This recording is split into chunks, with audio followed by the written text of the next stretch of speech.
ઈડરના રહેવાસની સીમામાં આવેલા મહાકાળી મંદિરના મહંતને અજાણ્યા શખ્સોએ આવી અને તેઓ ઊંઘી રહ્યા હતા ત્યારે અગમ્ય કારણોસર તેમના પર તીક્ષ્ણ હથિયારથી હુમલો કરી લોહી લુહાણ કરીને તેમની કરપીણ હત્યા કરી દીધી.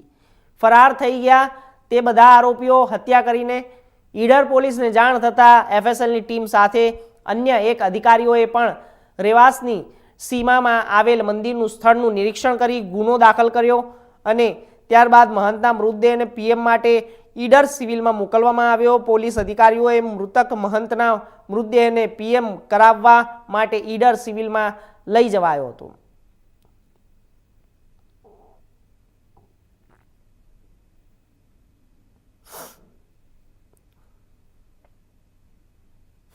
તાલુકાના ઝીંઝવા ગામમાં મહાકાળી માતાજીના મંદિરમાં રહેતા પૂર્ણાનંદ સ્વામી ની તીક્ષ્ણ હથિયાર વડે કોઈ અજાણ્યા ઈસમે હત્યા કરેલ હોવાનો બનાવ ગઈકાલે રાત્રે બનેલ છે.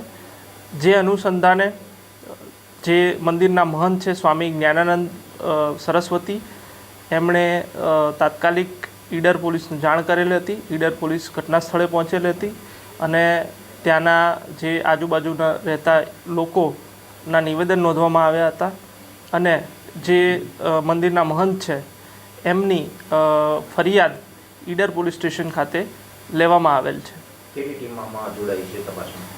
હાલ જે આ ગુનો છે એને ડિટેક્ટ કરવા માટે થઈને અમારી સ્થાનિક ઈડર પોલીસની ટીમ તેમજ એલસીબી અને એસઓજીની વિવિધ ટીમો સીસીટીવી ફૂટેજ તથા ટેકનિકલ સર્વેલન્સ અને હ્યુમન ઇન્ટેલિજન્સના માધ્યમથી ગુનો શોધવા માટે પ્રયત્નશીલ છે.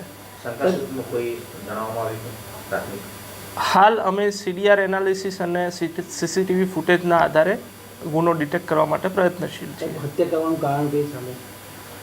હત્યા કરવાનું કારણ હાલ સુધી સામે આવેલ નથી, પરંતુ કોઈ જે છે મંદિરમાંથી કોઈ પણ પ્રકારનું દાગીના કે કોઈ માલ મત્તાની ચોરી કરેલ નથી. એટલે જે હત્યારા છે એનું ઇન્ટેન્શન લૂંટ કે ચોરીનો નથી અને કોઈ અદાવતના કારણે હાલ આ હત્યા થઈ હોય તેવું અનુમાન લગાવીશું.